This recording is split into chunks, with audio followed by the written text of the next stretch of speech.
Session is called to order. May we request MP Abdullah Gayak to lead us in the invocation, and I request my colleagues to stand in the singing of the Philippine National Anthem and the Bangsamoro hymn.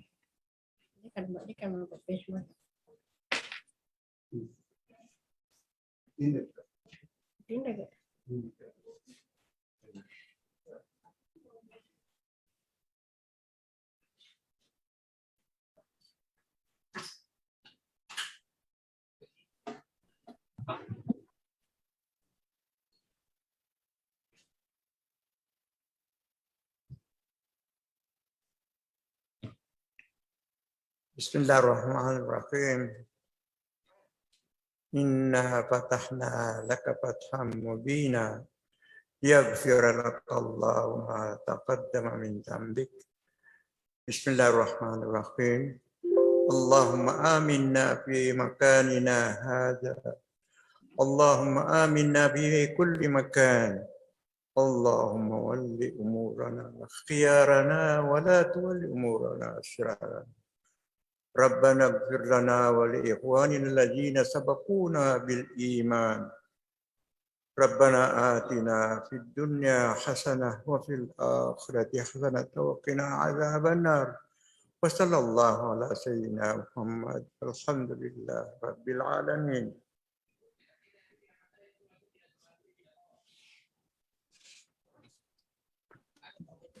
Ayan ang pambansang awit ng Pilipinas.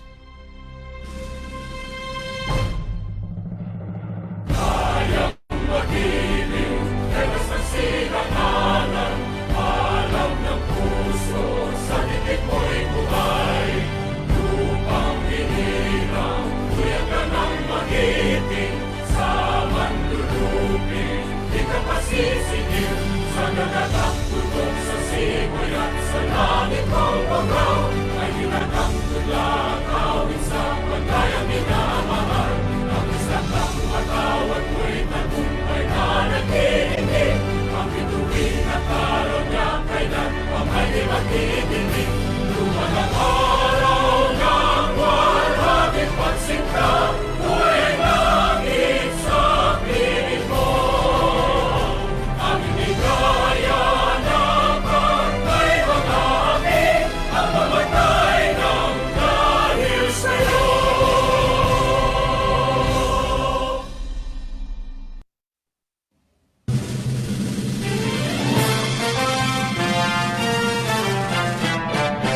Simula noon hanggang ngayon, isa ang naging layon.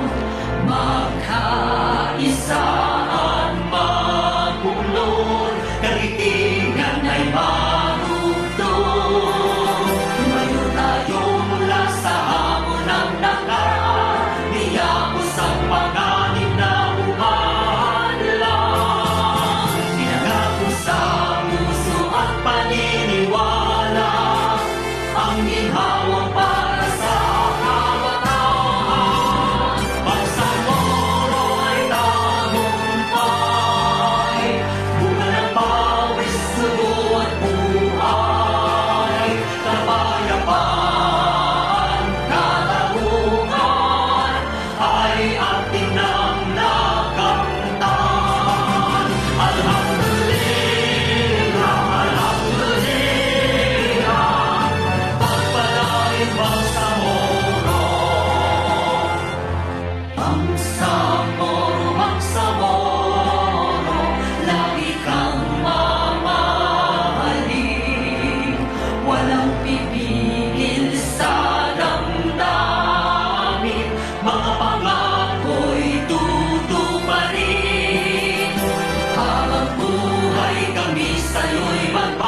the Secretary General please call the roll so to determine the existence of quorum in today's business. The members of the Parliament, the Honorables Abbas Ahmad, Present. Abbas Haron, Present. Abbas Dulkanain, Abbas Basit Sarip, Abu Mujib, Adyong Joe Rahman Alonto, Ahang Abdullah, Alamia Liza, Present. Alauddin Faiz, Ali Ibrahim, Ali Lanang Jr., Ali Edi Mapag, Alil Cesar, Present. Ambuluto Suarto, Present. Ampatuan Baintan, Present. Anayatin Susana, Asmawil Muslima, Balindong Ali Pangalian, Bara Hamid Aminuddin, Basman Anna Tarhata, Burahan Abraham, Present. Kandaw Bay Maleha, Present po. Gandamon Latif Maysara, Present. Diamla Musa, Dipatuan Saprula, Ibrahim Ahod, Ismail Haji Abdulaziz, Present. Gayak Abdullah, Gaira Edward, Hasim Abdullah, Present. Hassan Atimil, Iqbal Moager, Ismail Rasul, Jajuri Raisa, Jakilan Muslimin, Present. Jikiri Al-Bakil, Karon Bainon, Present. Present po. Didasan Mussolini, Present. Good afternoon.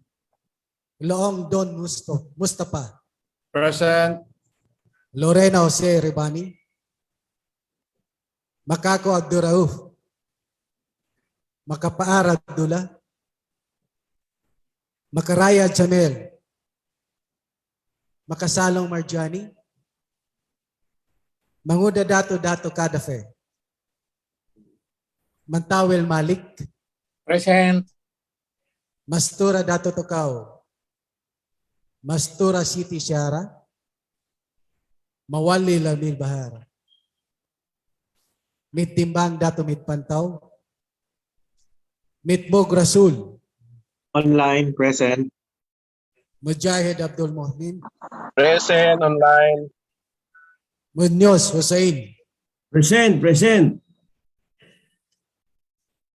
Oranon Soib, Pakasa Mabayda, Present. Pak Abdul Wahab, Pangandaman Nabila Margarita, Present. Ramos Jamila, Rimbang Sultan Edrisa Nasser, Zakar Madayaw, Salendab Said, Sali Al-Said, Saliga Romeo, Salik Ali, Sangki Ali, Sani Punduma, Satar Al-Sad, Present. Sema Omar Yasser, Present. Sema Romeo, Sheikh Said, Present. Silongan Aida, Sulaiman Ali, Tago Paisalin, Present, present, present. Tan Nabil, Udja Sahib, Present. Present. Nabil. Ulama Melanio, Usman Aspar. Jacob Muhammad. UAK Narciso. Rasul Mitmug.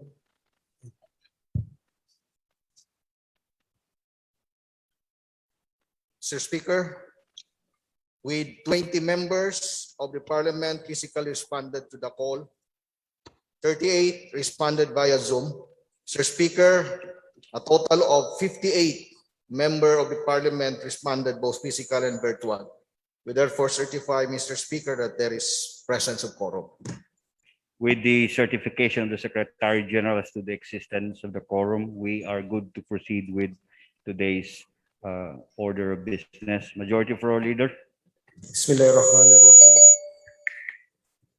Before that, Mr. Speaker, would like to recognize our friends from Asia Institute of Management. They are the visitors for today's session, Mr. Speaker. Can you stand up? Galing pa po sila ng Manila, Mr. Speaker, to observe. In behalf of the Asian Institute of members Management. of the BTA, we welcome you here to the session hall of the Bangsamoro Parliament. Mr. Speaker, we are now on item number 6. Before that, Mr. Speaker, Bismillahirrahmanirrahim. Assalamualaikum warahmatullahi wabarakatuh to all members of the Bangsamoro Transition Authority, to the Speaker of the Parliament, Attorney Ali Pangalian Balindong, to the Presiding Officer, Deputy Speaker, Attorney Omar Sema. Assalamualaikum warahmatullahi wabarakatuh. Mr. Speaker, we are now on item number 6, reading and approval of journal of the previous session. Mr. Speaker, the Secretariat has informed me that journal number 777 has not yet been completed, Mr. Speaker. So therefore, I move to this to defer the approval of journal number 77 of October 14, 2021 session, Mr. Speaker. Defer the approval? Yes, because it was, Mr. Speaker. There's a motion to defer with the reading. Reading and Defer approval. the reading and approval of the journal of the previous session. There any second? There being no objection, the motion is approved. Mr. Speaker, we proceed to item number 7, resolutions. May we request the Secretary General to read the first proposed resolution for today's session. The Secretary General is directed to read the title of the first proposed resolution, including the name of the authors and co-authors. Proposed resolution number 534. A resolution respectfully requesting the Bangsamoro government to provide monthly allowance to medical frontliners working in the Bangsamoro Autonomous Region in Muslim Mindanao. Principally authored by MPs Paisalin Pitago, Omar Yasser C. Sema, Nabil Eitan, Abraham T. Burahan, Kadafe G. Mangudadato, and Jose I. Lorena, and co-authored by MPs Xiao Rahman Alonto Ajong, Maysara D. Latif, Jamila D. Ramos, Punduma Bisani, Mudayaw M. Sakar, Swaib I. Oranon, Musa K. S. Jamla, and Nabila Margarita P. Pangandaman. Majority Floor Leader. Mr. Speaker, I move to refer this to the Committee on Health and the Committee on Finance, Budget and Management, Mr. Speaker. There's a motion to refer resolution number 534 to the Committee on Finance. Health and Finance. Health and Finance. Chikan. Seconded, there being no objection, the same is hereby referred to the said committees. Mr. Speaker, may we request the Secretary General to read the next proposed resolution? The Secretary General is directed to read the title of the next proposed resolution, including the name of the authors and co-authors. Proposed resolution number 535. A resolution respectfully requesting the Bangsamoro government to provide allowance or assistance for Bangsamoro bar examinees in the forthcoming 2020-2021 Philippine bar examinations, and for concerned ministries, offices, or agencies under the jurisdiction of the Bangsamoro government to grant study leave for 3 months for Bangsamoro Bar examinees who are employed within the BARM territory. Principally authored by MPs Faisalin P. Tago, Omar Yasser C. Sema, Nabil A. Tan, Abraham T. Burahan, Kadapeji Mangudadato, and Jose I. Lorena, co-authored by MPs Xiao Rahman Alonto Adjong, Maysara D. Latif, Jamila D. Ramos, Punduma B. Sani, Modayo M. Sakar, Suaib L. Oranon, Musa K.S. Jamla, and Nabila Margarita P. Pangandaman. Majority Floor Yes, Leader. Mr. Speaker, I move to refer this to the Committee on Finance, Budget and Management. There's a motion to refer proposed resolution number 535 to the Committee on Finance, Budget and Management. It's been seconded. There being no objection, the same is hereby referred to the Committee on Finance, Budget and Management. Mr. Speaker, may we request the Secretary General to read the next proposed resolution? The Secretary General is directed to read the title of the next proposed resolution, including the name of the author or co-authors. Proposed resolution number 542, resolution expressing deep appreciation of the Philippine government for the passage of RA 8371 and proclamation number 1906, declaring the whole month of October as Indigenous Peoples Month, authored by MP Romeo C. Saliga. Mr. Speaker, I move to treat this as simple resolution and be transferred for the business of the day. Proposed resolution number 542 is treated as a simple resolution and transferred. Mr. Speaker, we proceed to the next item in the order of business. We are item number 8, first stage of bills. May we request the Secretary General to read the first Parliament bill for today's session, Mr. Speaker. The Secretary General is directed to read the title of the proposed Parliament Bill number 132, including the name of the authors and co-authors. BTA Parliament Bill number 132, entitled An Act Establishing and Constructing a Level 1 Municipal Hospital with 50-bed capacity in the Tupiyang Province of Maguindanao, to be known as the Tupiyang Municipal Hospital, appropriating funds for its facilities and professional health care, medical personnel, and for other purposes. Authored by MPs Safrula M. Dipatuan, Baintan A. Ampatuan, and Susana S. Anayatin.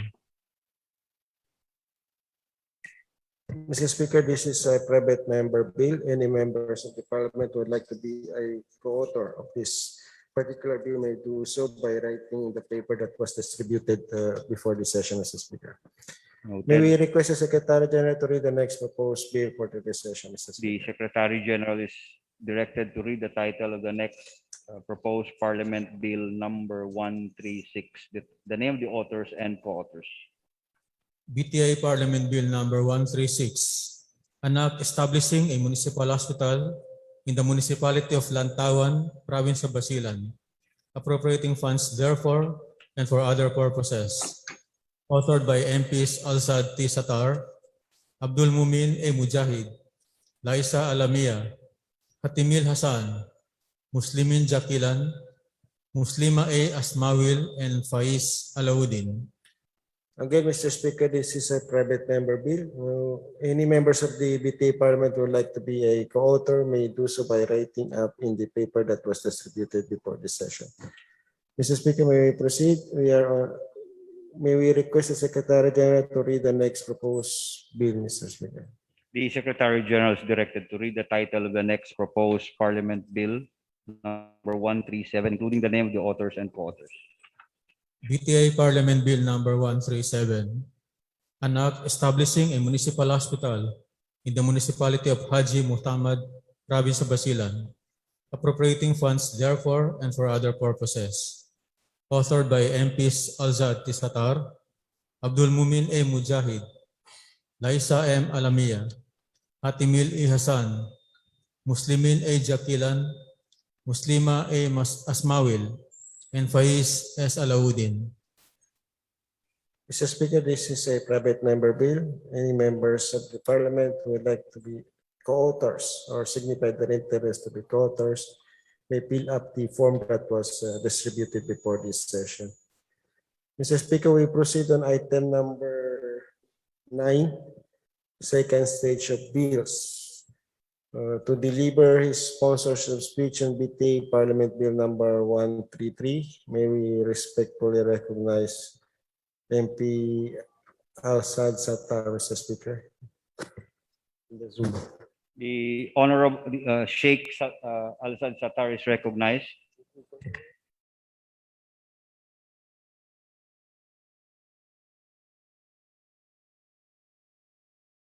Please unmute yourself. Can I be heard, Mr. Speaker? Yeah, you can proceed. You're recognized. Thank you, Mr. Speaker. Thank you, Majority Floor Leader. Bismillahirrahmanirrahim. Assalamualaikum warahmatullahi ta'ala wabarakatuh. Mr. Speaker, respected colleagues in the Bangsamoro Transition Authority of the Bangsamoro Autonomous Region, Muslim Mindanao, BTA Parliament Bill number 133, entitled An Act Establishing a Level 1 General Hospital in the Municipality of Tabuan Lasa, Province of Basilan, and appropriating funds therefore and for other purposes, aims to cater the constitutional rights for health of the entire constituents of the Municipality of Tabuan Lasa in the island province of Basilan. Tabuan Lasa Municipality is politically subdivided into 12 component barangays with a total population of 29,327 according to 2020 census. It is a fifth-class municipality with a total area of 80.5 square kilometers or 31.5 square miles, in which constitute the 2.50% Basilan's total area of 1,327.23 square kilometer or 512.45 square miles to be exact. It was carved out from the mother municipality of Sumisip by virtue of Muslim Mindanao Autonomy Act number 187 of the 5th Legislative Assembly of the defunct ARMM on July 10, 2007 and ratified through a plebiscite on March 29, 2008. The name is an acronym of the 4 islands that comprises the municipality, namely Tapiantana, Ubuan, Lanawan, and Saluping, respectively. Tabuan Lasa means market of blood. Kaya po kami mga taga-Tabuan Lasa ay hindi lang peace-loving people, kung hindi talagang mapagmahal sa bansa, sa hula, at lalong-lalo na sa agama. Since its creation, Mr. Speaker, Tabuan Lasa has only few barangay health centers to cater the health services of the whole municipality. In emergency cases, there is a need to transport the patient to the nearest hospital by boat, thus oftentimes causes the loss of lives. Mr. Speaker, ako po ay pinanganak at lumaki sa Tabuan Lasa Municipality. In fact, doon po ako nagtapos ng elementarya at high school. Kaya alam ko po kung gaano kahirap ang magkasakit at manganak para sa mga nanay sa lugar na yan. Tandang-tanda ko po, Mr. Speaker, many years back, may isang babae galing sa aming lugar, sa Cariatur Mabruk, Barangay Tong Umus sa Tapiantana, ay nahirapan manganak dahil first time. Nung dinala siya sa Isabela City upang dalhin sa ospital, sa kasamaang palad, siya po ay namatay bago dumating sa ospital. I am sure there are similar stories in other barangays in the 4 islands of Tabuan Lasa Municipality. Simula noon po, Mr. Speaker, ako po ay taimtim na nangarap na magkaroon ng sariling hospital ang Tabuan Lasa Municipality para hindi na maulit muli ang nangyari sa isang kaawa-awang babae na nahirapan sa panganganak hanggat siya'y namatay dahil sa kawalan ng proper healthcare services in the municipality. At alam niyo po kung gaano kahirap at kalayo ang biyahe from Tabuan Lasa Municipality to Isabela City. Sasakay pa po ng boat from Tabuan Lasa to Municipality of Malusu. From Malusu ay dadaan pa po ng isang municipality ng Lantawan, then proceed to Isabela City. Under this condition, Mr. Speaker, the concomitant rights of the Bangsamoro people vis-a-vis duties and responsibilities of the Bangsamoro government should be fully stressed. Article 2, Section 15 of the Philippine Constitution provides that the state shall protect and promote the right to health of the people and instill health consciousness. Section 11 of Article 12 states, the state shall adopt an integrated and comprehensive approach to health and development, which shall endeavor to make essential goods, health, and other social services available to the people at affordable cost. Section 2, Article 9 of the Republic Act 11054, known as the Bangsamoro Organic Law of the Bangsamoro Autonomous Region in Muslim Mindanao states that the Bangsamoro government shall adopt a policy on health and provides for a comprehensive and integrated health service delivery for its constituents. It shall establish by law a general hospital system to serve the health requirements of its people and ensure that the individual basic right to life shall be attainable through the prompt intervention of excellent and affordable medical services. The Bangsamoro government shall protect and promote the right to health of the people and instill health consciousness among them. It shall also uphold the people's right to have access to essential goods, health, and other social services that promote their well-being. The Parliament shall enact appropriate legislation towards this end. I repeat, Mr. Speaker, the Parliament shall enact appropriate legislation towards this end. Mr. Speaker, dear colleagues, to give substance and spirit to the provisions of the Philippine Constitution and the Bangsamoro Organic Law, there is an urgent need for the construction and establishment of Tabuan Lasa Level 1 General Hospital, a measure that will provide the Tabuan Lasa constituents basic and constitutional rights to health and the right to life.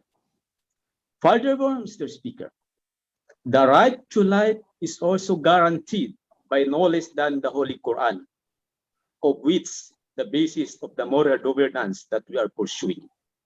Allah subhanahu wa ta'ala says in Surah Al-Ma'idah, verse 32, Recording in progress. Kasi wala si speaker at saka si Magyo, yun yung nagsasalita. Marinig namin kayo, naghang si Ustad Al-Sad kanina. So, okay ka na dyan, Sheikh Al-Sad? Okay po, okay. Session resumed. You can continue where you were cut off. Hindi ko po alam kung saan ako na-cut off, Mr. Speaker. Doon po sa pag-cite mo ng ang article. Sa Surah Al-Ma'idah. Okay. Sige po. Maraming salamat, Mr. Speaker. As I have mentioned, Mr. Speaker, that in concurrence with the moral governance that we are pursuing, even the Holy Quran is actually guaranteeing the rights to life. As Allah subhanahu wa ta'ala said, annahu man qatala nafsan bighayri nafsin aw fasadin fil ard faka'annama qatala an-nasa jami'a wa man ahyaha faka'annama ahya an-nasa jami'a. Whoever kills a person in order to spread mischief in the land, it would be as if he killed all mankind. And if anyone save a life it would be as if he saved the life of all mankind. On this premise, Mr. Speaker, beloved colleagues, immediate passage of this bill is earnestly sought. Maraming salamat po sa inyong pakikinig. Billahi taufiq wal hidayah. Wassalamualaikum warahmatullahi wabarakatuh. Mr. Speaker, I move to refer this to the Committee on Health and the Committee on Finance, Budget and Management. There is a motion to refer proposed BTA Parliament Bill number 133 to the Committee on Health and Committee on Finance, Budget and Management. Is there any second? Second.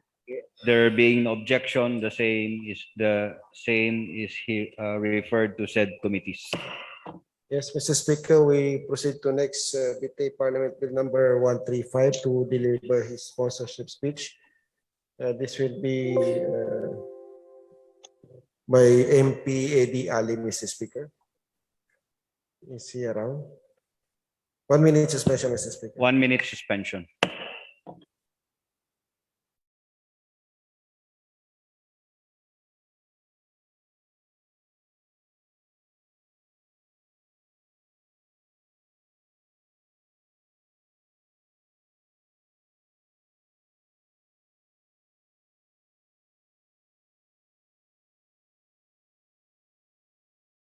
Resumes. Yes, Mr. Speaker, may we respectfully recognize MP A.D. Ali. The gentleman from Tawi-Tawi is recognized to deliver his sponsorship speech on Parliament Bill number 135.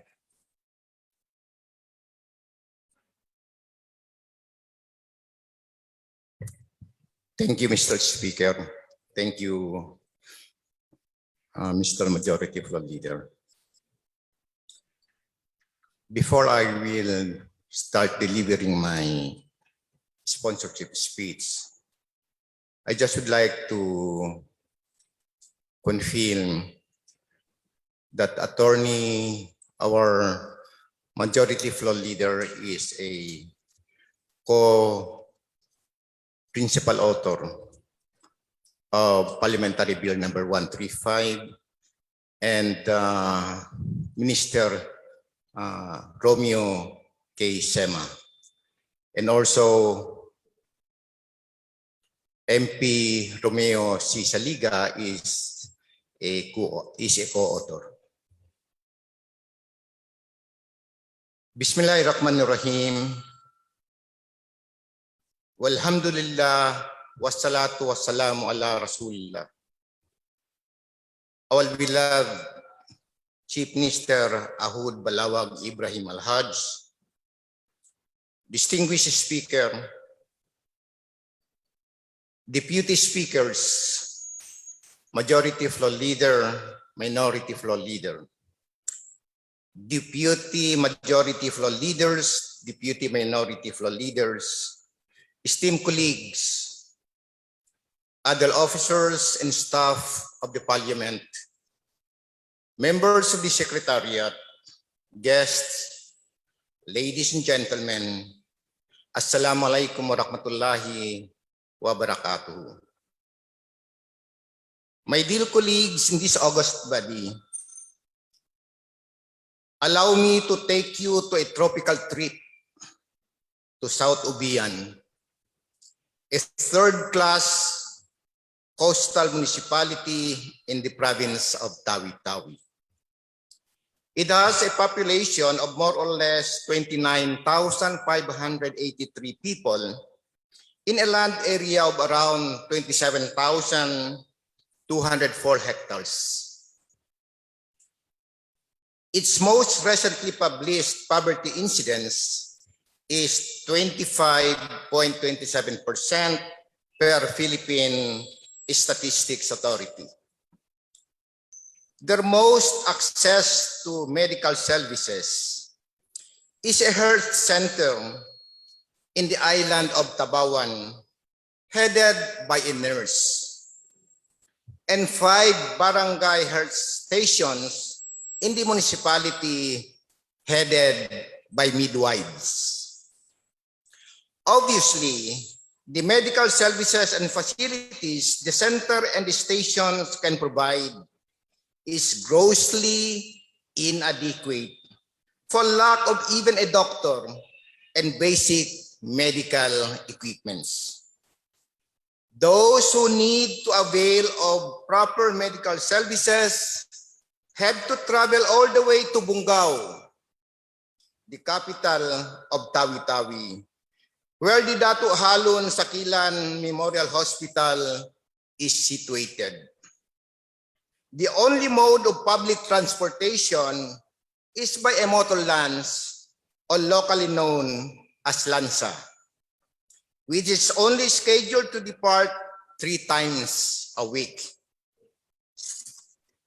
They have to desperately traverse around 96 kilometers of the perils of the sea, from 8 to 10 hours usually, while in a condition not fit for travel.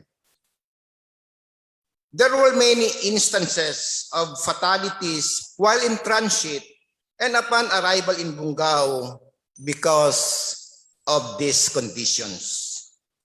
In this regard, Mr. Speaker, let me take this moment to pay tribute to a dear friend of mine, the late former Chancellor of MSU Tawi-Tawi, Brother Dr. Filimon Romero.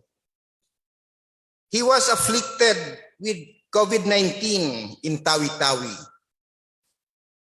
and died aboard a boat, desperately trying to get to Zamboanga City for proper attention, for proper medical attention. In transit and in the middle of the open sea, he passed away in front of his son because he could not get the proper medical attention in time. We cannot in good conscience let this happen again in our watch. No one has to suffer the same fate, and no son has to helplessly watch his father die in his arms because something as basic as medical services is beyond reach. It is the legal and moral responsibility of the Bangsamoro government to alleviate the plight of these people and provide them their basic right to life, health, and medical services. It is high time that the dividends of peace reach even our most remote and isolated islands. Mr. Speaker, Section 8, Article 9 of the Bangsamoro Organic Law states that the Bangsamoro government shall provide, maintain, and ensure the delivery of basic and responsive health programs to the Bangsamoro people and other inhabitants of the Bangsamoro Autonomous Region. Section 22, Article 9 of the same law further enunciates that the Bangsamoro government shall adopt a policy on health that provides for a comprehensive and integrated health service delivery for its constituents. It shall establish by law a general hospital system to serve the health requirements of its people and ensure that the individual's basic right to life shall be attainable through the prompt intervention of excellent and affordable medical services.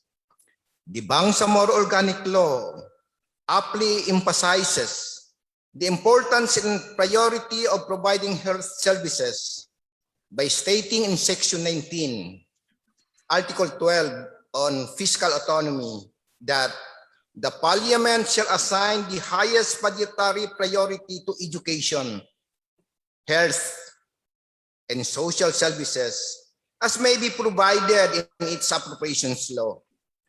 The lingering pandemic makes it even more crucial to establish hospitals in various areas in our region, especially those that still have none. Mr. Speaker, this reminded me of a famous statement by our late Amir, Salamat Hasim Rahimahullah. To Dr. Huanday when he said, "Will you help me help the poor Bangsamoro?" As he was asking the good doctor to head the Bangsamoro Development Agency in 2002. Because if there is a quintessential legacy that he left behind, it is the spirit of helping and being in the service of those that are in need. A hallmark of the Islamic character in the real essence of jihad. This is the inspiration of the establishment of this hospital and a means of honoring the legacy of our great mujahideen and leader.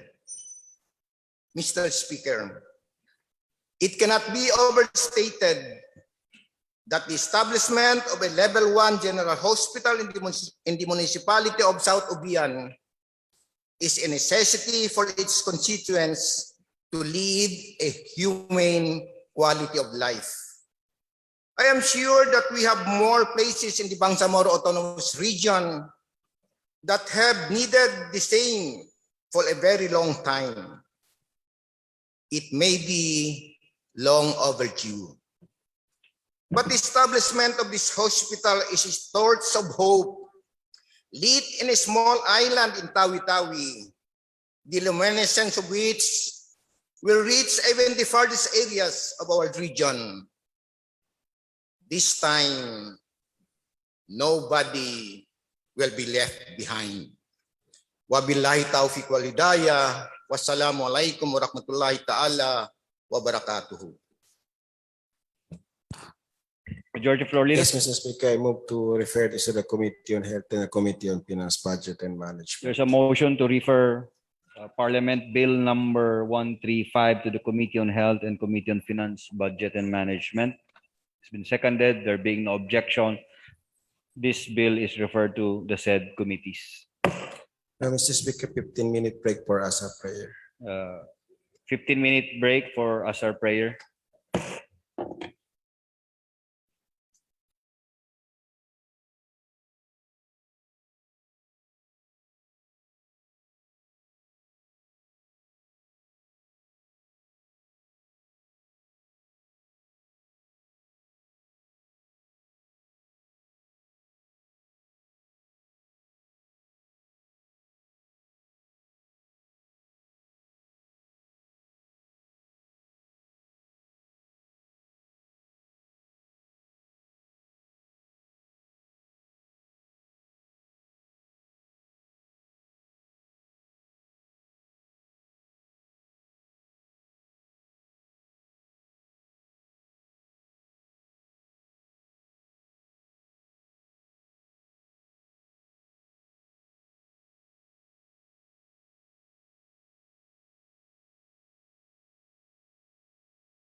Yes, Mr. Speaker, we are now on item of business for the day. There is one proposed resolution, Mr. Speaker. Proposed resolution number 542. May we request the Secretary to flash. This is proposed resolution number 542, resolution expressing deep appreciation to the Philippine government for passage of the RA 8371 on the Indigenous Peoples Act, IPELO, and the proclamation number 906, declaring the whole month of October as Indigenous Peoples. What is the pleasure of the majority floor leader? Mr. Speaker, may we recognize MP Romeo Saliga to give an initial statement of this proposed resolution. MP Romy Saliga is recognized. Yes, thank you, Mr. Speaker. My colleagues in this august body,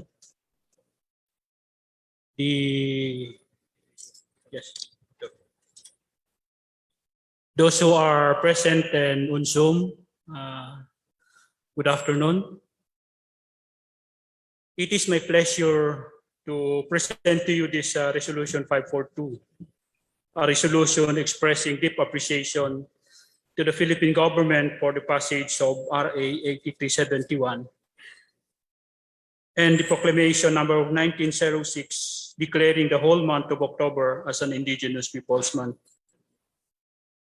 Actually, it's a long overdue recognition, Mr. Speaker, given the fact that these two policy measures had been passed several years ago. But considering its significance, especially during this month when these two laws recognizing the rights of the indigenous peoples in the Philippines and even in the Bangsamoro, I think it is just timely.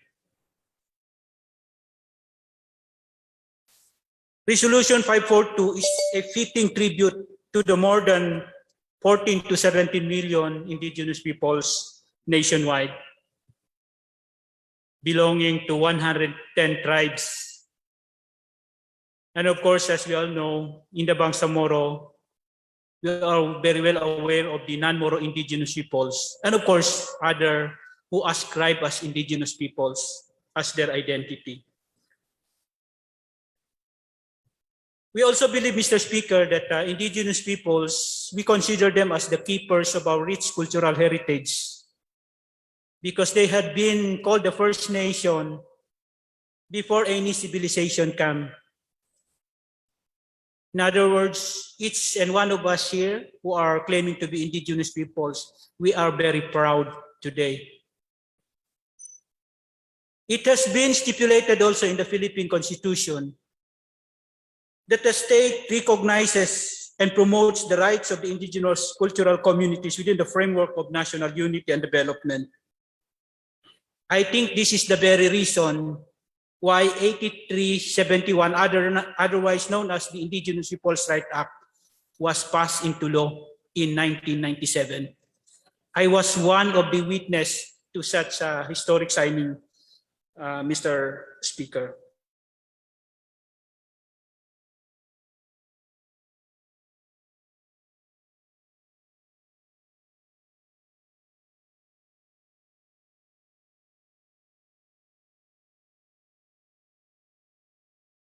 Proclamation number 1906, series of 2009,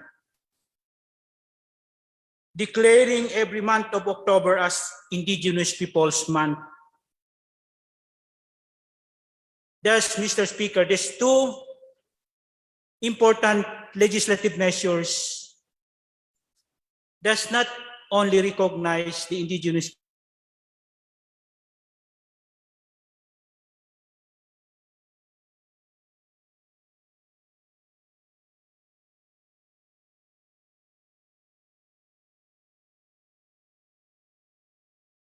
even in our right, or the RA 8071 was also upheld. there are several provisions that recognizes, and Section 3 actually enumerate these provisions. With that, Mr. Speaker, I'm humbly asking this, my colleague in this august body, if we really recognize the rights and promotes the welfare of our indigenous brothers and sisters, I am earnestly requesting for your support to the immediate pass of this resolution.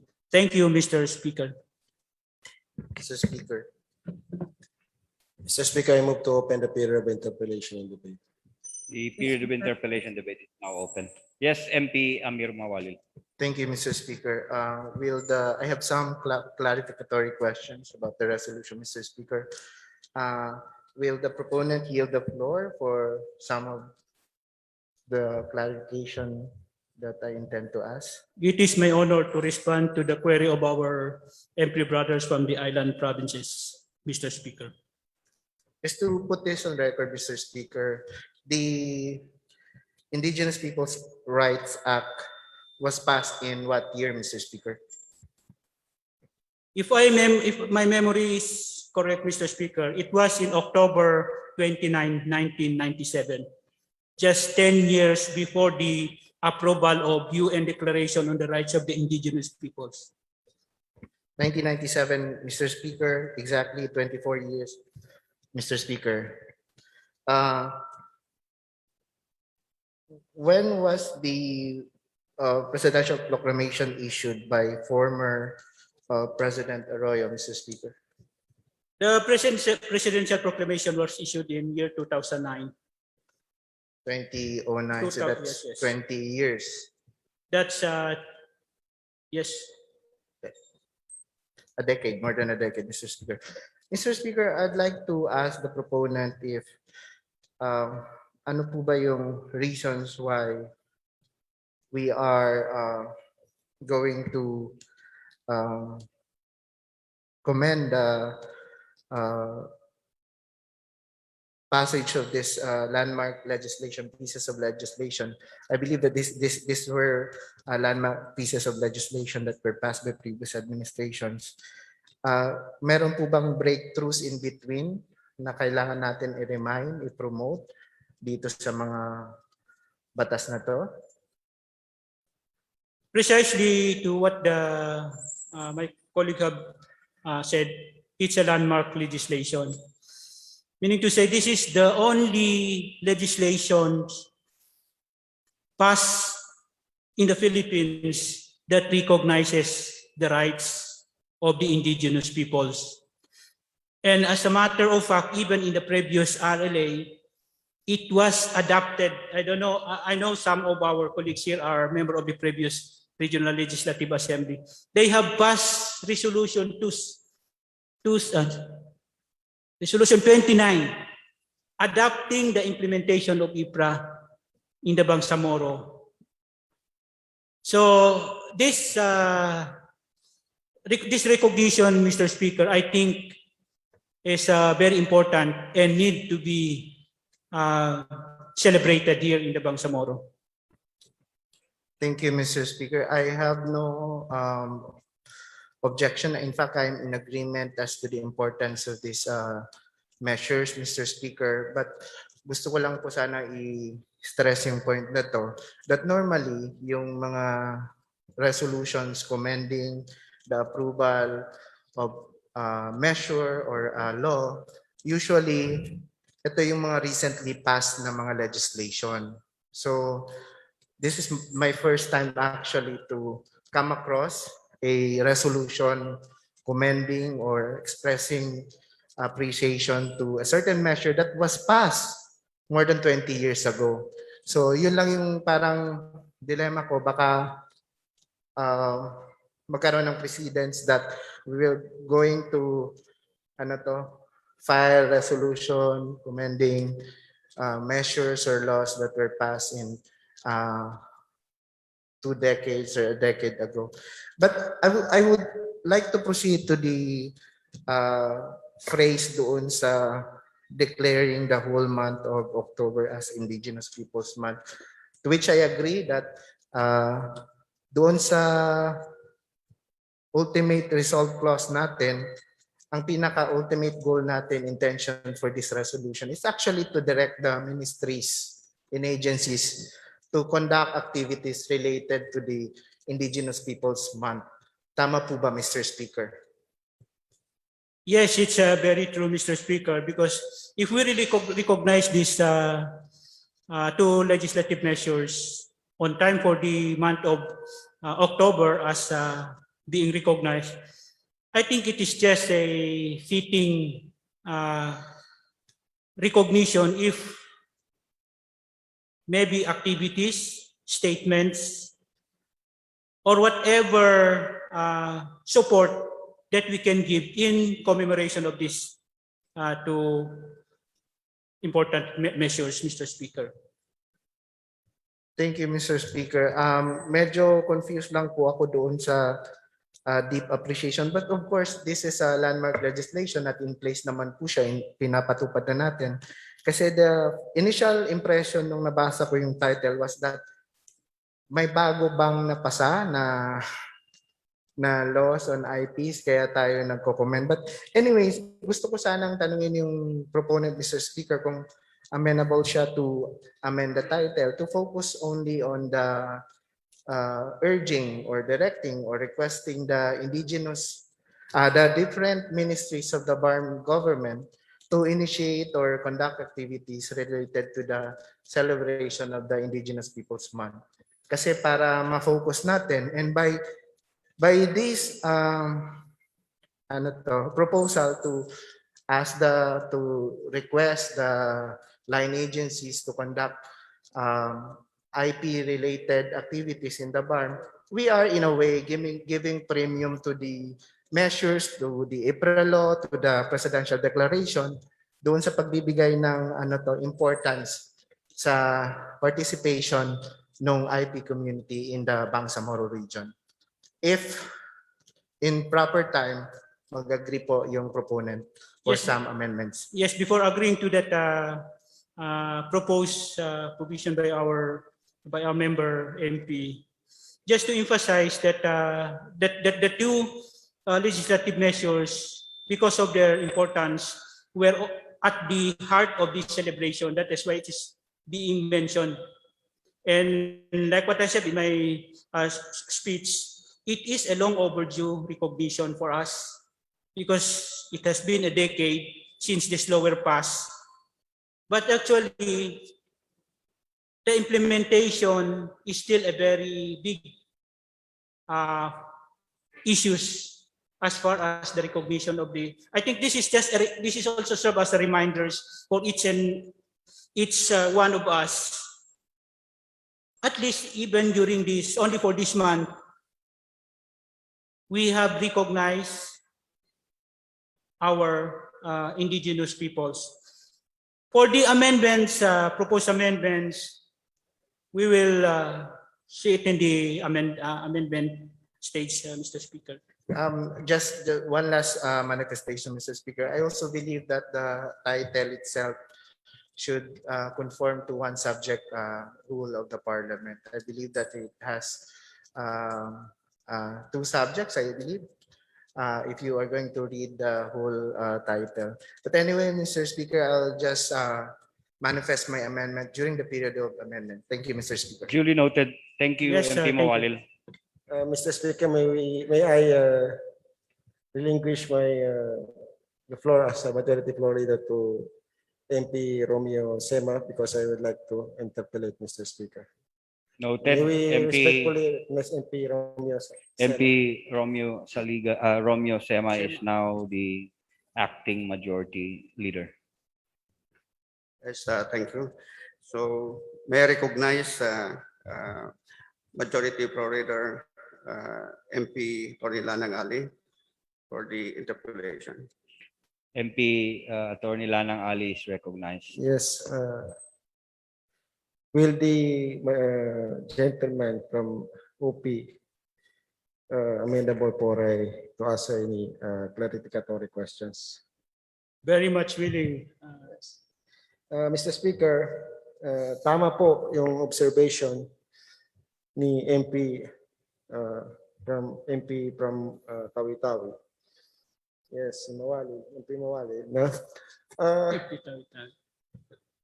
Opo, tama po. Ang Republic Act 8371 ay batas na kinikilala ang karapatan ng mga indigenous peoples. Tama rin po ba, MP Saliga, na ang Bangsamoro Organic Law, particularly Article 9, ay nire-recognize din ang mga karapatan ng mga indigenous peoples sa BARM?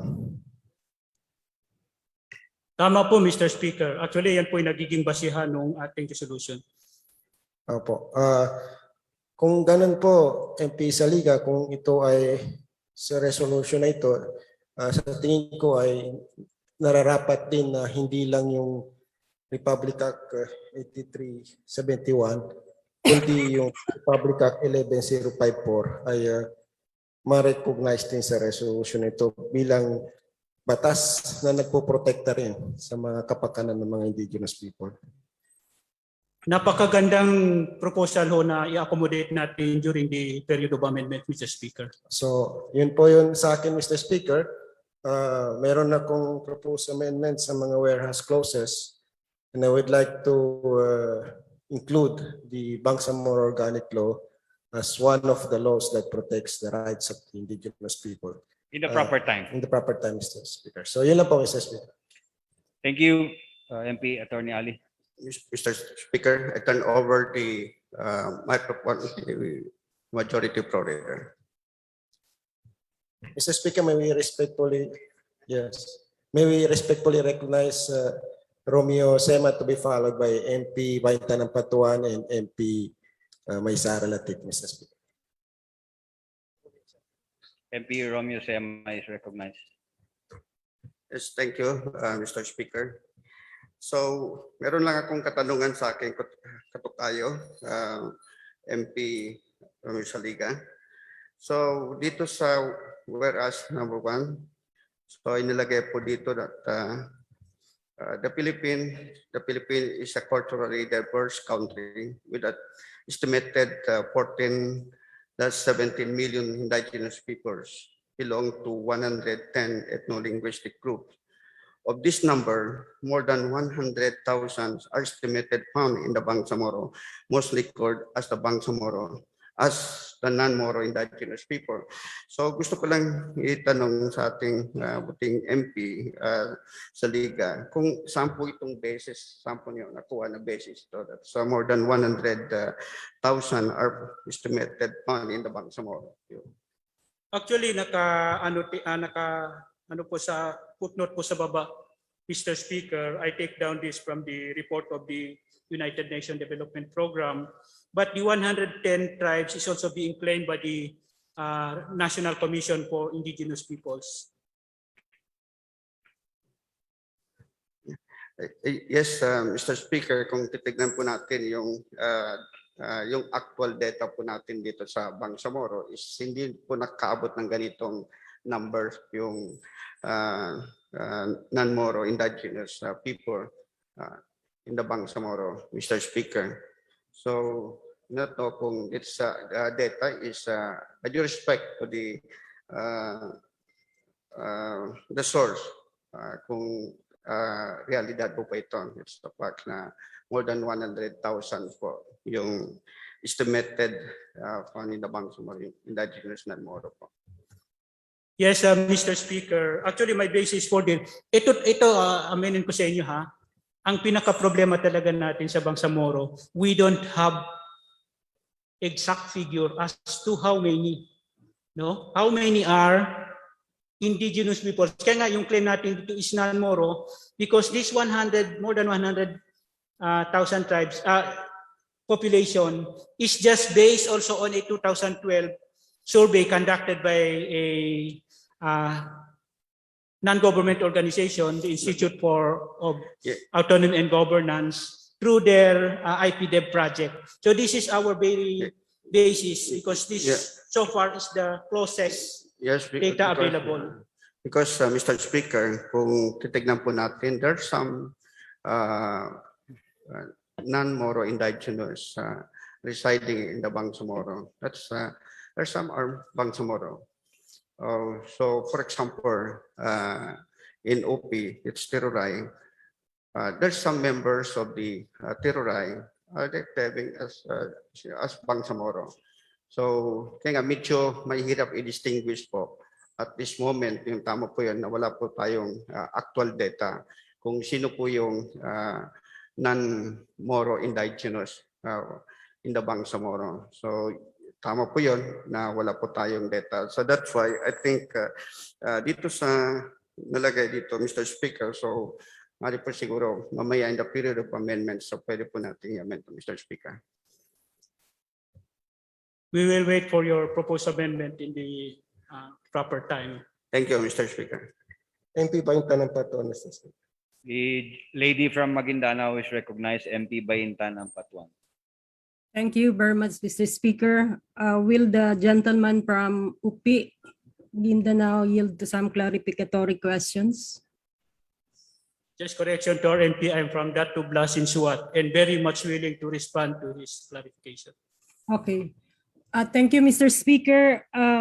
Mr. Speaker, following the thoughts that was propounded by MP Amir Mawalil, Mr. Speaker, I have also some concerns because the IPRA law is more than 2 decades now, and the presidential proclamation is was issued 12 years ago, Mr. Speaker, and now we are expressing deep appreciation to this particular piece of legislations, which are already in place way back more than 20 years ago, Mr. Speaker. My question is as to the significance and relevance of the expression that we want to do, Mr. Speaker. Is it relevant right now, Mr. Speaker? Yes, Mr. Speaker, it is very much relevant considering that this month is declared as a Indigenous Peoples Month, and by October 29, that would be celebrated as the Indigenous Peoples Day. So, Mr. Speaker, in other words, what we are trying to emphasize here is the law has been in place for more than 2 decades, and the presidential proclamation states that every month of each year there will be an Indigenous Peoples Month. In other words, we are promoting the Indigenous Peoples Month. Am I right, Mr. Speaker? That's very true. So in other words, we are promoting, but the title of our resolution is an expression of appreciation. Imagine, Mr. Speaker, if you are in the shoes of those in the Senate, in the Office of the President, and House of Representatives, for that matter, Mr. Speaker. And this resolution will be received by your office, Mr. Speaker, which is actually more than 20 years ago, Mr. Speaker. Does it mean that we can do the same to other legislations at the national level, Mr. Speaker? Well, it depends upon the Parliament, Mr. Speaker. But why did I emphasize these 2 legislative measures? Considering the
Session resumes. MP Baintan, you may now continue with your interpellation.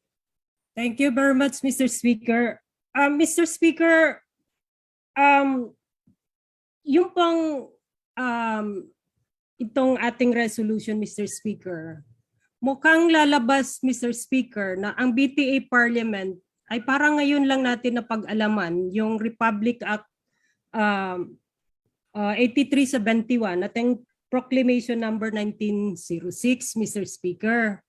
Kasi ngayon lang natin i-comment, pero more than 20 years ago na itong batas at more than 10 years ago na itong proclamation, Mr. Speaker.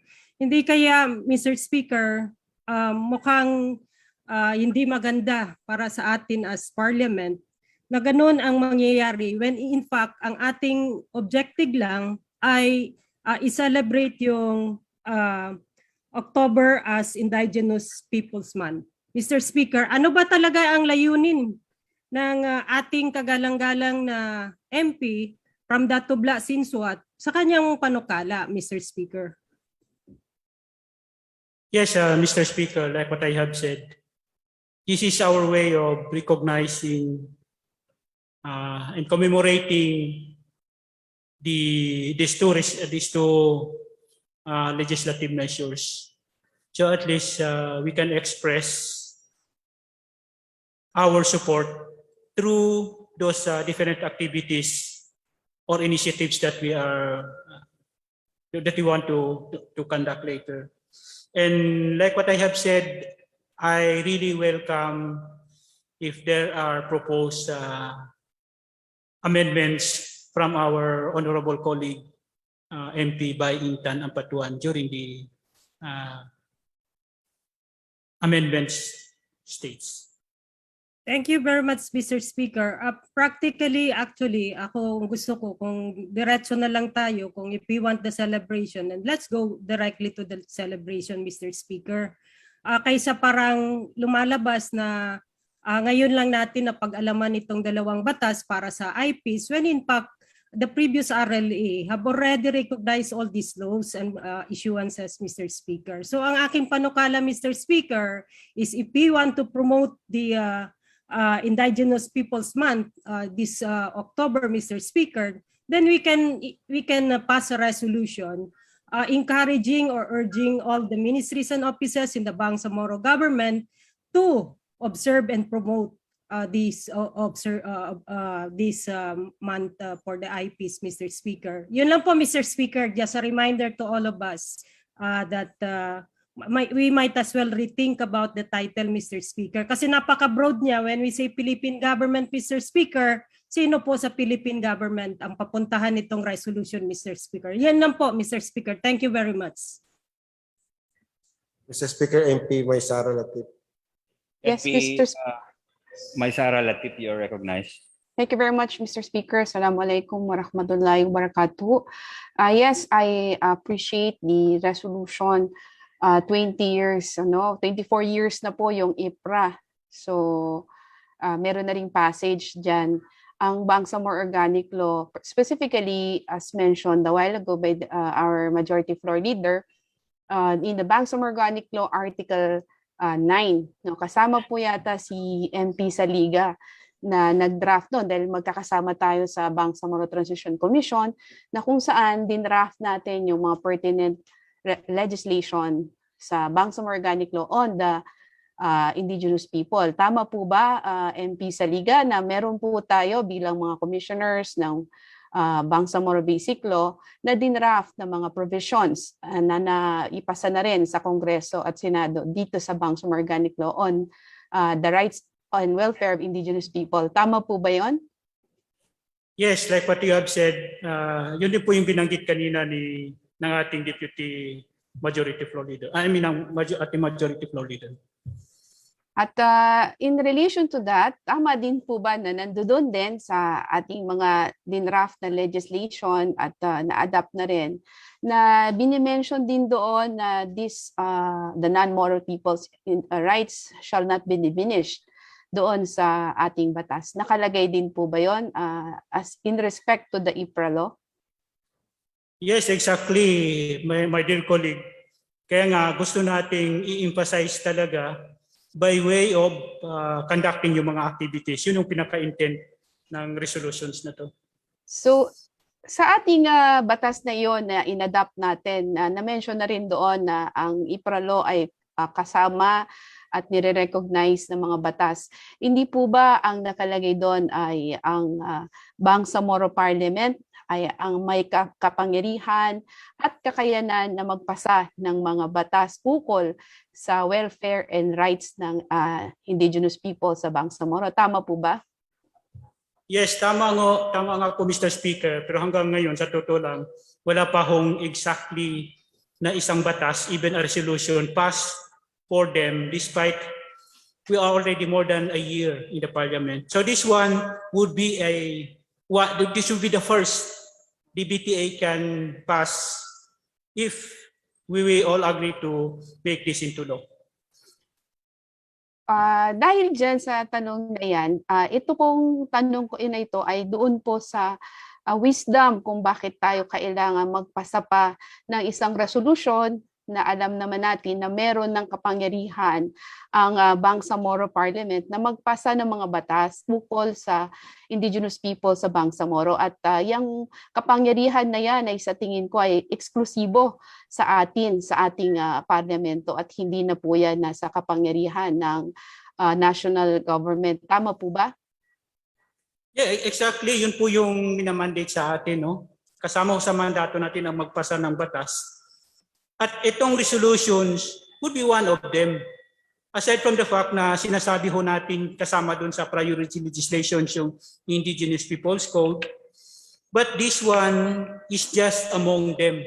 And we can have even more if we really want to pass legislations protecting, promoting, and supporting the rights of our non-Moro indigenous peoples in the Bangsamoro. Mr.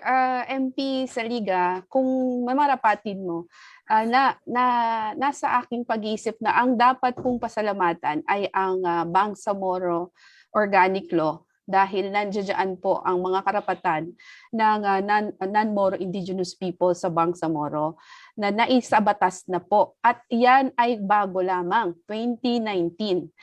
Kung meron tayong sigurong i-commend, sa tingin ko tama yung panukala ng mga iba na itong batas na ito, RA 11054, recognizing the rights of the non-Moro indigenous people without diminishing their rights under the IPRA law, should be the one to be commended.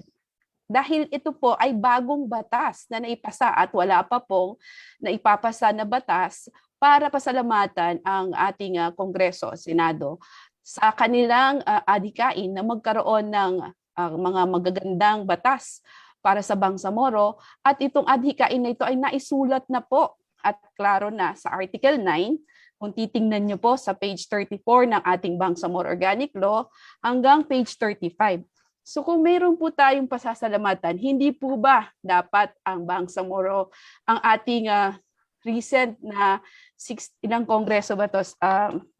Sa ating kongreso na 17th Congress ng ating Republika ng Pilipinas, dapat tayo magpasalamat dahil nandiyan ang mga karapatan specifically ng non-Moro indigenous people.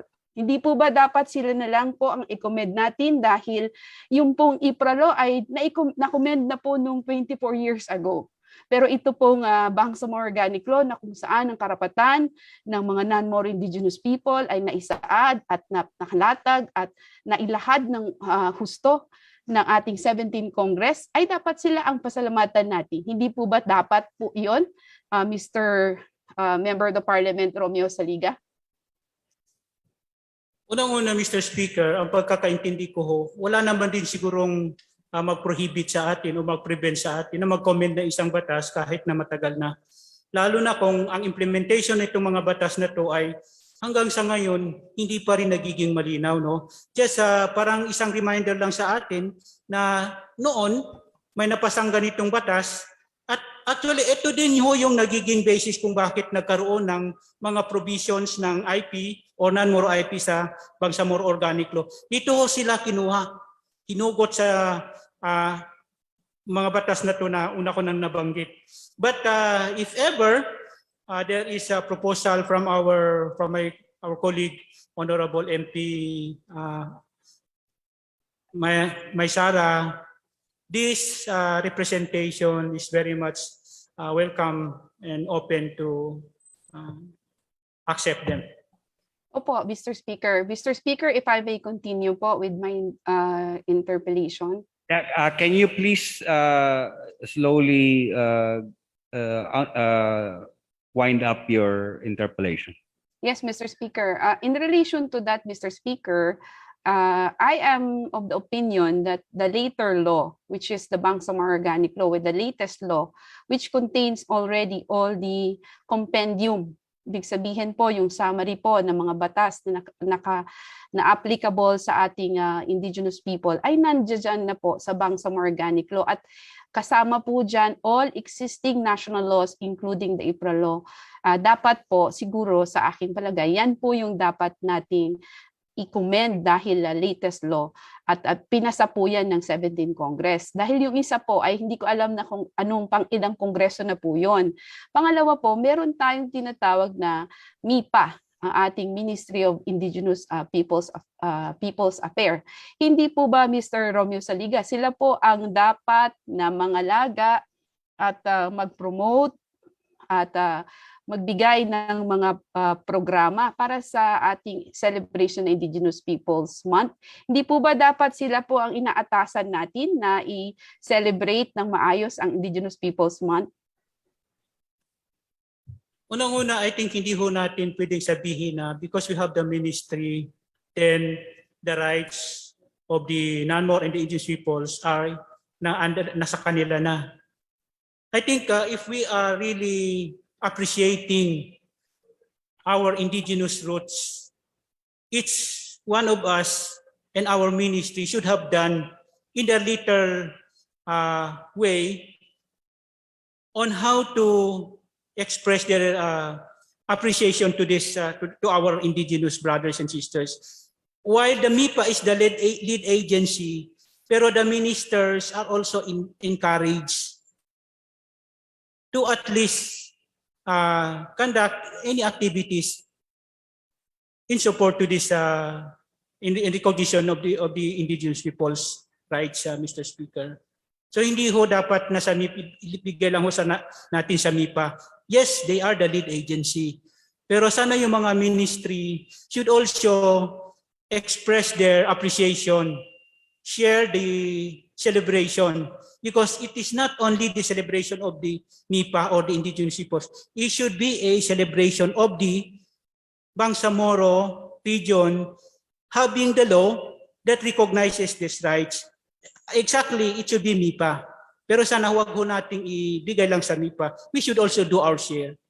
Mr. Speaker, yes, in relation to that, I would have amendment to the very broad na resolution. Kaya ako po sinasabi to dahil it would appear na wala pong role ang MIPA dito sa ating Bangsamoro indigenous peoples, no? Kasi hindi man lang po na-mention doon sa resolution kung ano ang mga existing na istruktura na nagpo-promote ng rights and welfare ng ating mga indigenous people. And I believe that even na Maranao, ako po ay isang indigenous people din, no? So meron din po tayong dapat din na role, tama po kayo. Pero ang tingin ko po dapat isama sa resolution na ito ang lead agency na siyang pangunahing at accountable ng gobyerno sa Bangsamoro para mag-promote ng karapatan ng mga indigenous people sa buong Bangsamoro. Maraming salamat, Mr. Speaker. I will propose amendments in the period of amendments. Duly noted. Mr. Speaker. MP Anayatin, you are recognized. Thank you, Mr. Speaker. MP Saliga. Yes, alam mo ba kung noong panahon ng ARMM, na-devolve yung mga batas na yan para sa mga katutubo? Yung mga binanggit mong batas kanina, na-devolve ba yan sa ARMM? Actually, wala ho. Kaya nga meron during the time of the ARMM, merong hong Office for Cultural Communities. Okay, may Office for Southern Cultural Communities. Yes, Southern Cultural Communities. At hindi na-devolve yung IPRA na yan. At yung isa pang batas na binanggit mo, na siyang naging basehan sa ating provision sa Bangsamoro Organic Law sa pagpoprotekta at pagbibigay ng pansin sa mga katutubo. Yes, tama ho MP Doc, Mr. Speaker. Hindi ho na-devolve ang IPRA sa ARM before, despite merong resolution 29 adapting the implementation of IPRA in the BARM, pero hindi ho nangyari. So, Mr. Speaker, yun kaya ang kadahilanan, kaya walang masyadong pansin na ipagkaloob sa mga katutubo sa loob ng panunungkulan ng ARMM. Sapagkat wala akong naaalalang araw ng katutubo or Indigenous Peoples Day sa loob ng halos 30 years ng ARMM. Yun kaya ang dahilan, yung non-devolution na yan. Actually, hanggang ngayon, wala pang formally recognized na a non-working holiday celebrating the Indigenous Peoples Day. Kaya tama ho yung nabanggit nyo, MP. Yes, Sanayati. sapagkat sa United Nations, kinikilala yung Indigenous Peoples Day. Kahit sa simbahang Katoliko, yung first Sunday of October, Indigenous Peoples Day din po ang sineselebrate ng simbahan. It does not need to be declared as a holiday. Hindi po siya holiday, pero binabanggit lang siya na pinagdiriwang natin It is a day celebrated. It is a day celebrated, but it need not be a holiday. Yeah, pero sa dinami-dami ng holidays, ng mga days na tinatawag, Valentine's Day, kung ano-anong day yan, yung Indigenous Peoples Day, hindi masyadong nabigyan talaga ng pansin. Lalo na sa buong bansa, no? Kasi there are groups clamoring for a holiday for the Indigenous peoples. May nakapasayatang, meron yatang nakabinbin na batas ngayon sa Kongreso patungkol sa bagay na yan. Yes, ma'am. But I think the matter of making it as a day will depend on the IPs. Kung ano yung mga activities na naka-line up na ginagawa nila every Indigenous Peoples Day. Yes, Mr. Speaker. So suportahan ko po yung panukala na pagbibigay pansin, pagdaraos ng mga activities para bigyan ng mas makahulugan na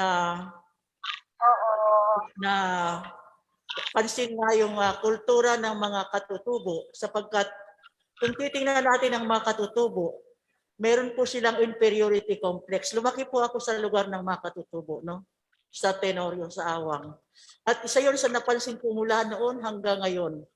Yung kanilang inferiority complex nandoon pa rin. Kasi nga hindi natin ipinagmamalaki, binibigyang pansin yung kanilang napakayaman din na kultura. Kaya nga sa papanahon na po sa Bangsamoro, na bigyan natin talaga ng pansin yung pagpapaliwanag, pagpapaalam, pang-unawa sa kultura ng mga kapatid nating katutubo. Sinusuportahan ko po yung pag-celebrate ng okasyon. Pero hindi ko talaga maintindihan yung commending yung mga laws na naging basis ng BOL. So yun po, Mr. Speaker. Salamat po. Maraming salamat sa suporta, MP. Yes, MP Rimbang, you are recognized. MP Rimbang will be the last interpellator. Mr. Speaker. Thank you, Mr. Speaker. Friends, Assalamualaikum warahmatullahi ta'ala wabarakatuh. Bangsamoro Parliament, sa ating mga guest, staff, secretariat. Mr. Speaker, ang tanong ko na lang sa aking friend, gentleman from IP sa Maguindanao, itong resolution na number 5542 ay ano po yung mga programa na maaari natin maitulong sa mga kapatid natin na IPs o na nangangailangan ng tulong. Kasi marami tayong mga kaibigan na IPs, Mr. Taligya. Katulad na kabanggit sa resolution, Mr. Speaker, each offices and ministries are given the freedom ba ang tawag doon?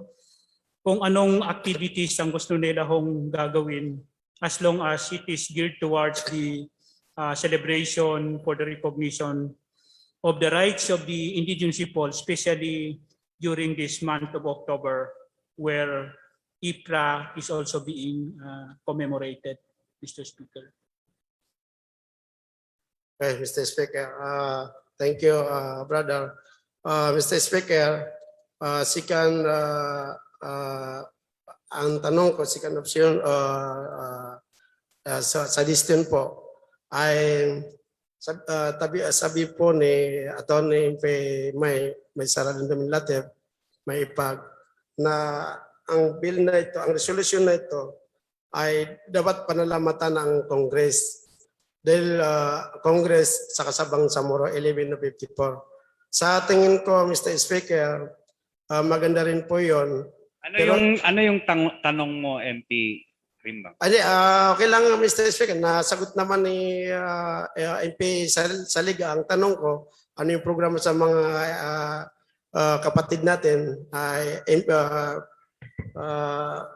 katribo nila. So ang suggestion ko, Mr. Speaker, ito po kayo na yung sinabi ni Atty. May Sara Latif regarding dito sa resolution na dapat panalamatan ng Bangsamoro o sa Semitin Congress. Hindi po ba maganda rin yan? Pero wag po natin kakalimutan po, Mr. Speaker, Member of Parliament, na kaya po napa-autonomy ang 1154, lalo po sa Bangsamoro, dahil po sa ating mahal na Pangulong Rodrigo Duterte. So, isama rin natin o siyang mismo panalamatan natin. Magpasalamat tayo sa ating Pangulong Rodrigo Duterte dahil siya po yung nag-facilitate sa Bangsamoro para po matakal po sa Kongreso, sa Senate po, Mr. Speaker. Yan po yung ano ko, Mr. Speaker. Inuulit ko po, nagpapasalamat po ako, tayo Bangsamoro, sa ating Pangulong Rodrigo Duterte, Mr. Speaker. Thank you very much sa pag-autonomy ng Bangsamoro. Mr. Speaker. MP Don Long, Mr. Speaker. He will be the last. Thank you, I Mr. will Speaker. recognize MP Don Long. I would rather recognize first MP Eddie Ali, who was raising his hands a while ago. Yes, MP Eddie Ali, you are recognized.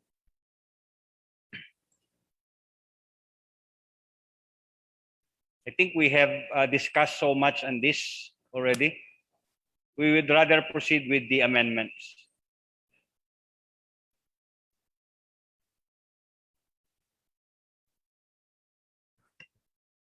Thank you, Mr. Speaker. Gusto ko lang po tanungin ng ating sponsor kung siya po ay willing to sumagot sa mga clarificatory questions na ating itatanong. Yes, any question, Mr. Speaker, is very much welcome. Mr. Speaker, the proponent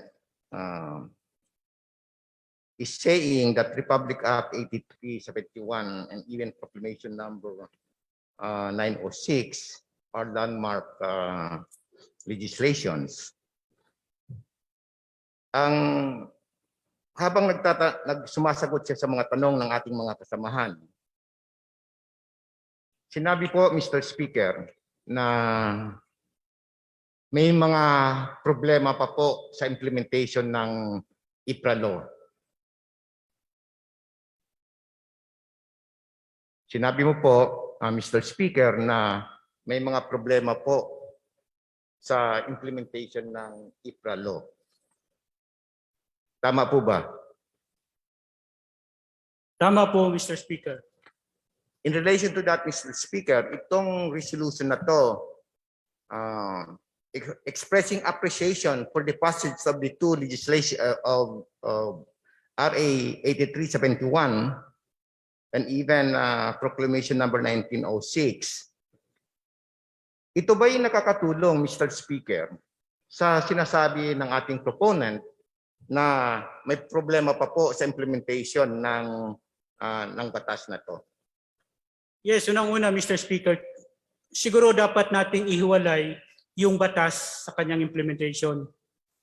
As the law itself, maganda ho yung batas and maybe any other law. At pagdating sa implementation, iba-iba ho yung experience, Mr. Speaker. Like for other areas, maganda ang implementation. Pero some other areas, hindi naman. But for the non-Moro indigenous peoples, in the Bangsamoro, they are supporting this law and even longing for its implementation, Mr. Speaker. So iba-iba ho yung karanasan ng mga katutubo as far as the implementation of this law is concerned. At marami hong factor, Mr. Speaker. Ang una ho nakita natin, Mr. Speaker, nakatie up kasi yung implementation ng batas sa kung gaano kalakas yung traditional structures of governance ng bawat tribo. Can you please just make your answer brief? Yeah. Mr. Speaker, what I'm trying to drive at is rather than expressing our appreciation for the law, bakit po hindi natin tinitingnan o i-direct or i-request natin ang ating Ministry on the IP Affairs, no? Para matugunan ang sinasabi ng batas na to and even sa BOL na para po sa kapakanan ng ating mga kapatid na IPs. Kasi po para sa akin, while itong buwan na to is a commemoration of the IPRA law, 24th year of commemoration. So, hindi ko po medyo kagaya ng iba, alanganin din po ako while mahal na mahal po natin ang mga kapatid nating IPs, pero ano bang kahulugan, ano bang kabutihan na maipaparating sa mga katutubo, sa mga kapatid nating IPs by just appreciating itong mga batas na to. So, para sa akin, ang batas na to ay 24 years ago, and the creation of the Commission on National Commission on IPs ay dahil po sa batas na to. For 24 years, itong commission na to ay may karapatan to attend to anong kinalaman ng IPRA law. MP Eddie Ali, what is the question? Ang tanong ko po, Mr. Speaker,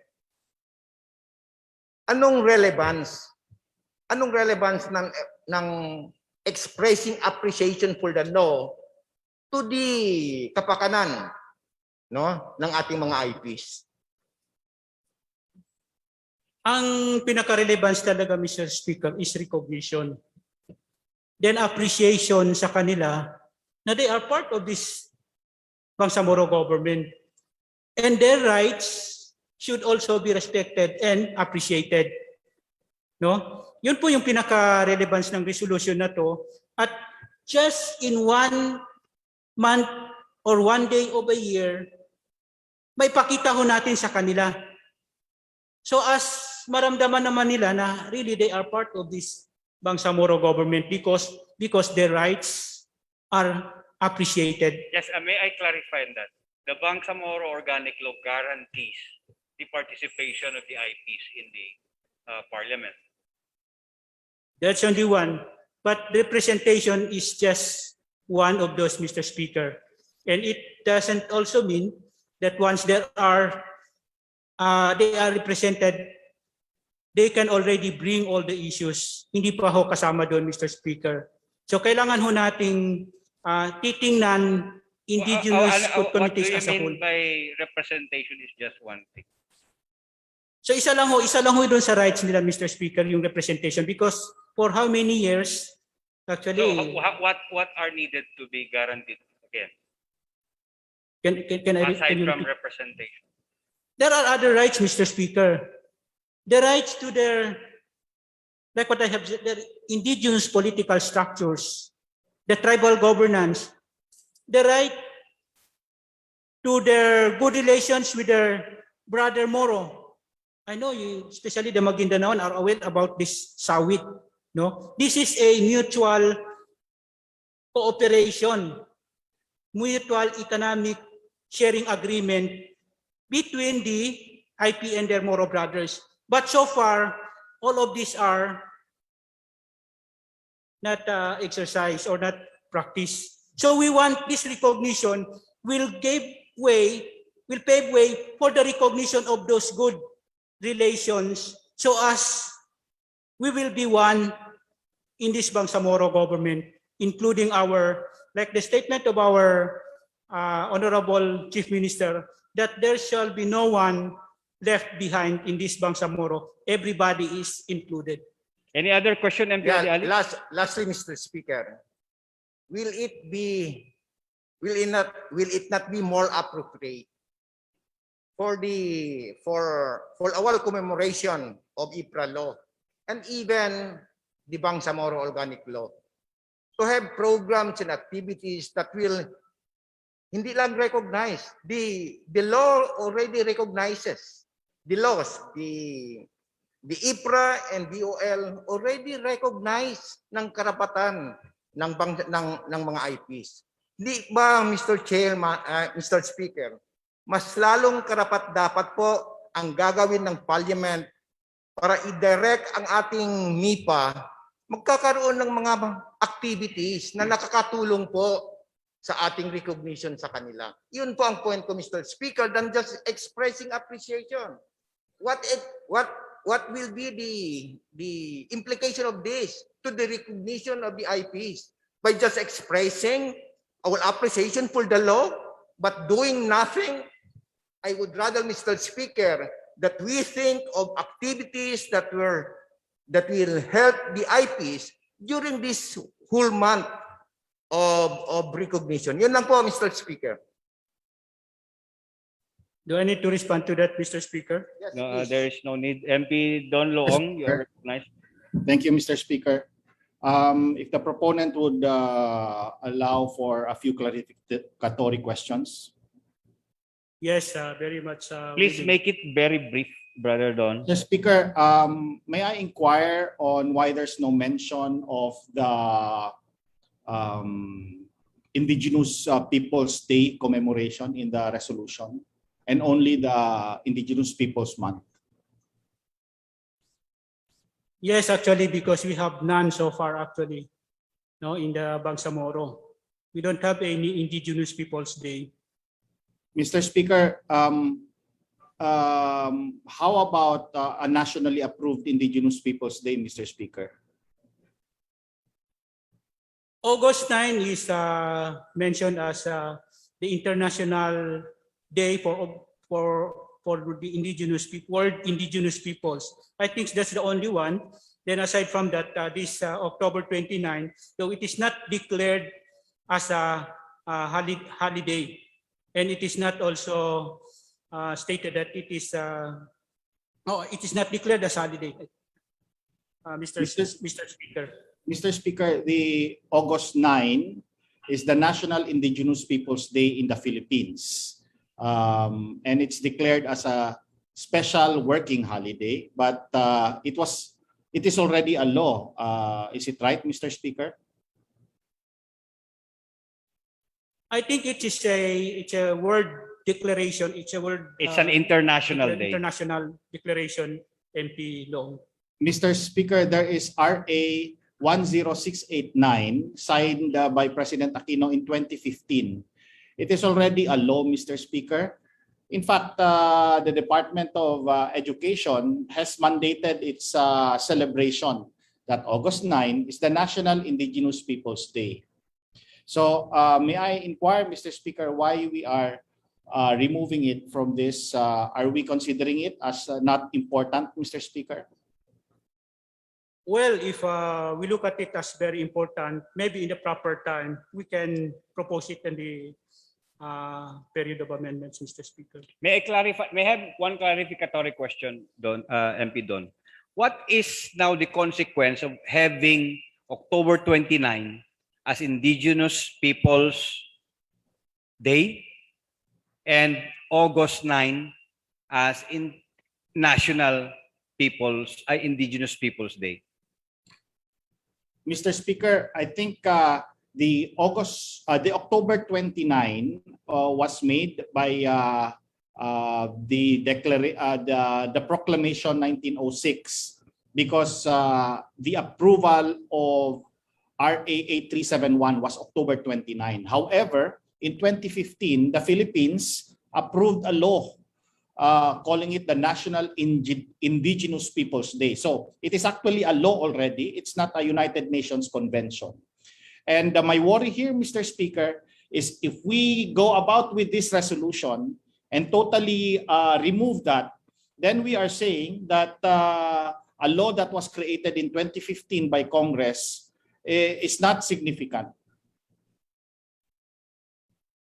I think this representation, Mr. Speaker, did not say that we should not include it here. Like what I said, if in the proper time, we can include them in this resolution. My second question, Mr. Speaker, is considering the one subject matter rule of laws and resolutions, what is the more important part of this resolution, Mr. Speaker? Is it the resolution expressing deep appreciation to the Philippine government? Or is it a resolution asking the ministries to celebrate the Indigenous Peoples Month? Considering the importance of this on those mentioned issues in this resolution, Mr. Speaker, I think we cannot take the other without the from these resolutions. Maybe in the body we can still propose it, like maybe those mentioned policies can be included in the body of this resolution, but still they should be form part of this resolution, Mr. Speaker, because they are equally important in this resolution, Mr. Speaker. Mr. Speaker, may I inquire who are the parties that should be notified with this resolution when we mention Philippine government? Well, exactly, it should be the office of the president and of course Congress, because they are the one who have a stake on these policies, Mr. Speaker, and different ministries that have been mentioned here, because they have also a part in the implementation, in the commemoration of this resolution, Mr. Speaker.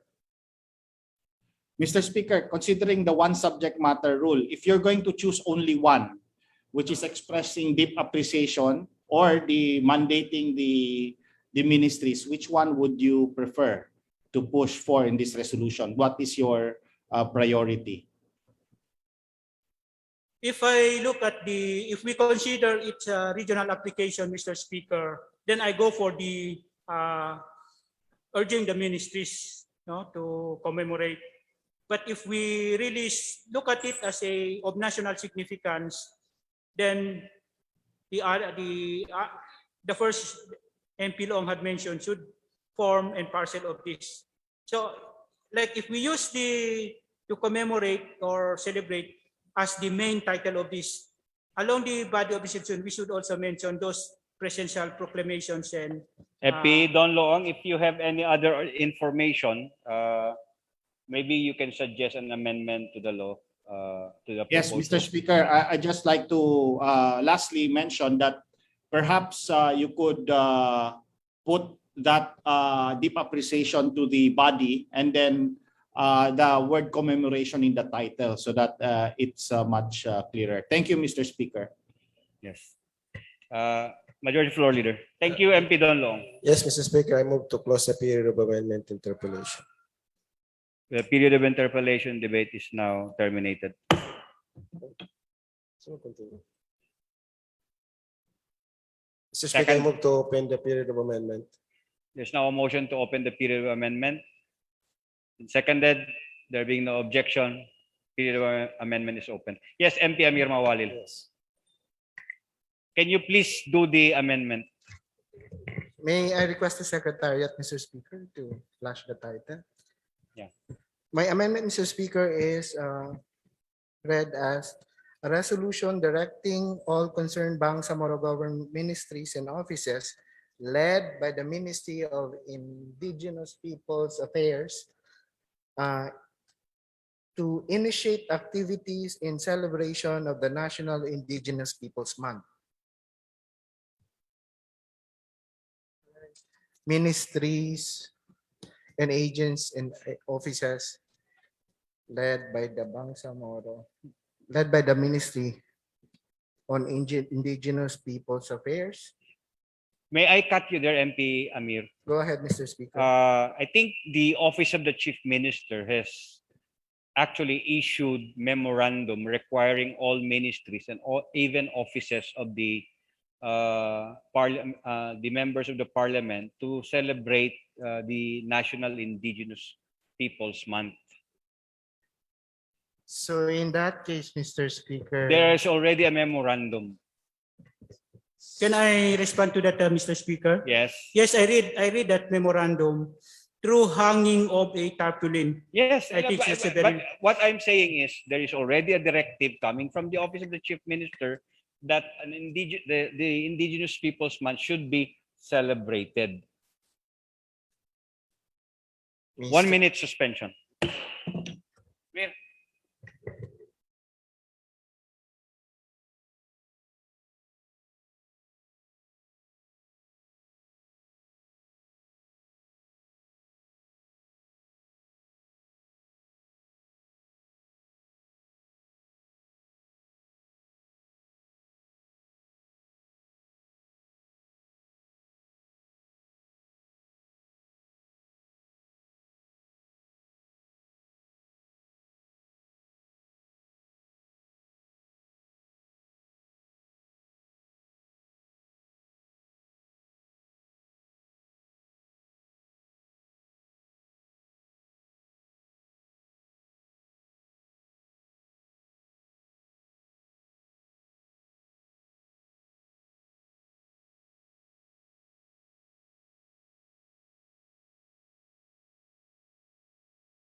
Majority Floor Leader. Yes, Mr. Speaker, I move to defer consideration of proposed resolution number 542 until tomorrow session, Mr. Speaker. So are we going to adjourn or suspend? Adjourn na lang, Mr. Speaker. And then you will just include it in the New order of business. new order of business. Yes, Mr. Speaker. So what is the motion? Motion to defer consideration of proposed resolution number 542 until tomorrow session, Mr. Speaker. There is a motion to defer consideration of proposed resolution number 542 to tomorrow, Session, October 21. Yes, Mr. Speaker. There being no objection, the same is hereby approved. Mr. Speaker, I move to adjourn this session. Session is adjourned until tomorrow at 1 o'clock in the afternoon.